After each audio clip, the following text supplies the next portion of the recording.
na parte de segunda-feira, preparando-se para a entrega da lei. Como Deus preparou Israel para receber os 10 mandamentos? Veja, Êxodo capítulo 19 e os versos 9 até o verso 25. Deus disse, e disse o Senhor a Moisés, eis que eu virei a ti numa nuvem espessa, para que o povo ouça falando eu contigo, e para que também te creiam eternamente, porque Moisés tinha anunciado as palavras do seu povo ao Senhor. Disse também o Senhor a Moisés, vai ao povo, santifica-os hoje e amanhã, e lavem eles os seus vestidos. Deus é santo, e Deus quer um povo santo, um povo limpo por fora, mas principalmente um povo limpo por dentro. Deus quer santidade, Deus quer pureza.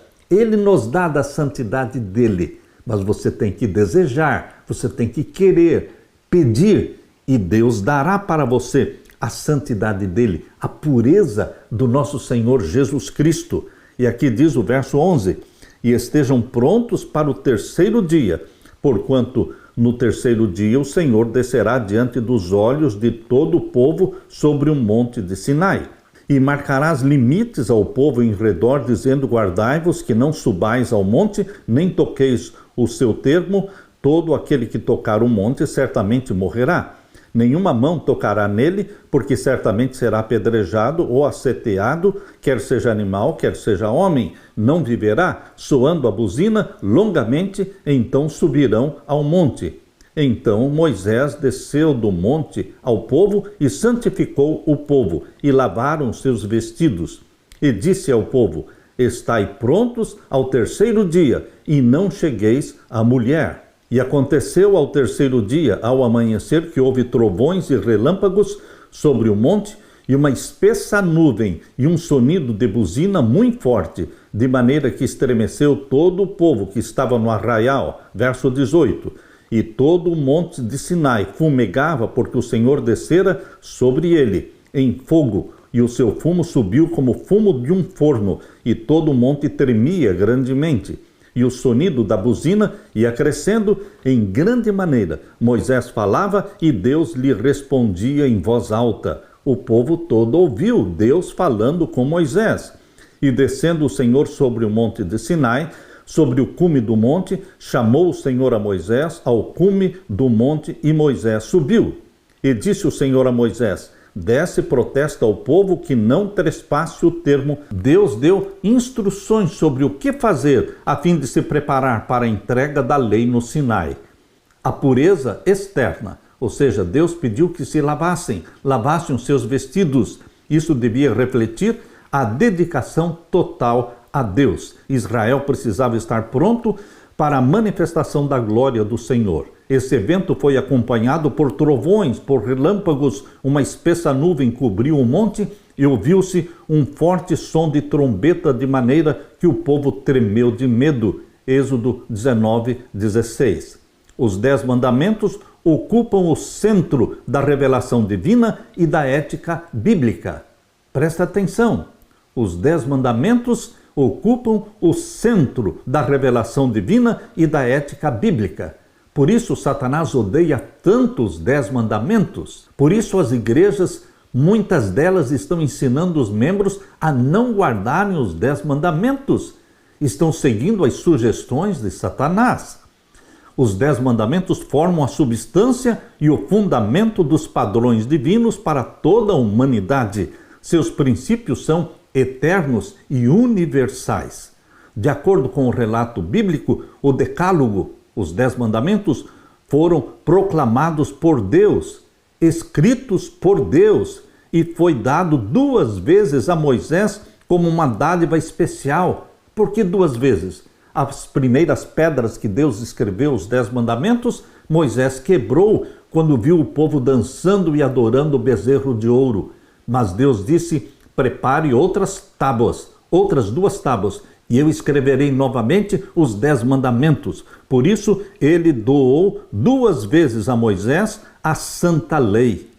Queridos, o Decálogo é chamado de tábuas do testemunho.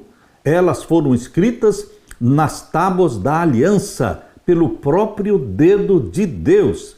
10 mandamentos em hebraico significam 10 palavras. A Bíblia apresenta 2 versões dos 10 mandamentos, com diferença muito pequenas. A primeira está registrada em Êxodo capítulo 20, versos 1 a 17. E a segunda está em Deuteronômio capítulo 5, versos 6 a 21. A segunda versão, apresentada oralmente por Moisés a Israel, foi quase 40 anos depois do Sinai, pouco antes do povo entrar na terra prometida.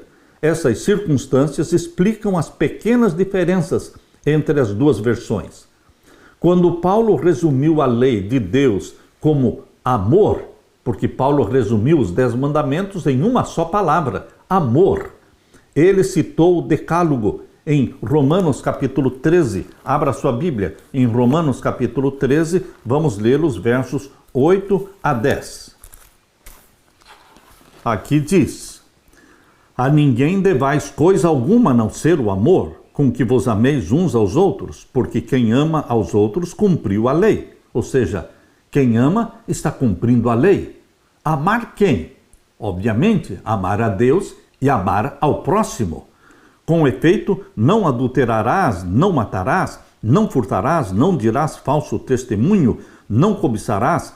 Se há algum outro mandamento, tudo nesta palavra se resume: amarás ao teu próximo como a ti mesmo, conforme está em Levítico 19, verso 18. O amor não faz mal ao próximo, de sorte que o cumprimento da lei é o amor. O cumprimento da lei é o amor, o resumo da lei. Os 10 mandamentos é o amor. O amor é a essência da lei de Deus, porque ele é um Deus de amor. Na primeira carta de João, capítulo 4, verso 16, abra sua Bíblia. Na primeira carta de João, o capítulo 4 e o verso 16. Aqui Deus diz: e nós conhecemos e cremos no amor que Deus nos tem. Deus é amor. E quem está em amor está em Deus, e Deus nele. Quem ama está em Deus. O amor a Deus e amor ao próximo. Este é o resultado da salvação. Em Cristo Jesus, ele implanta em você o amor de Deus. O amor a Deus e o amor ao próximo. Como você entende a ideia de que os 10 mandamentos são expressão do amor de Deus? Deus nos ama, por isso ele nos deu sua lei. Um pai cria lei para os seus filhos. Você, meu querido irmão, minha querida irmã, você é filho e filha de Deus, salvos, resgatados pelo sangue de Jesus. E quando você se torna filho e filha de Deus, gerados pelo Espírito Santo, então vocês estão salvos. E por isso o Pai Celestial lhes dá mandamentos, lhes dá uma lei. A lei do nosso Pai não é para o perdido, a lei do nosso Pai não é para os ímpios, a lei do nosso Pai é para aqueles que foram gerados pelo Espírito Santo e feitos filhos e filhas de Deus. Cada pai tem suas leis, suas regras para os seus filhos, aqueles que vivem dentro da sua casa. Por isso, a lei é uma evidência forte de que nós somos filhos e filhas de Deus. Porque Deus nos ama, Deus nos deu a sua lei. Uma lei que é santa, porque Deus é santo. Uma lei que é justa, porque Deus é justo. Uma lei que é eterna, porque Deus é eterno. Aleluia!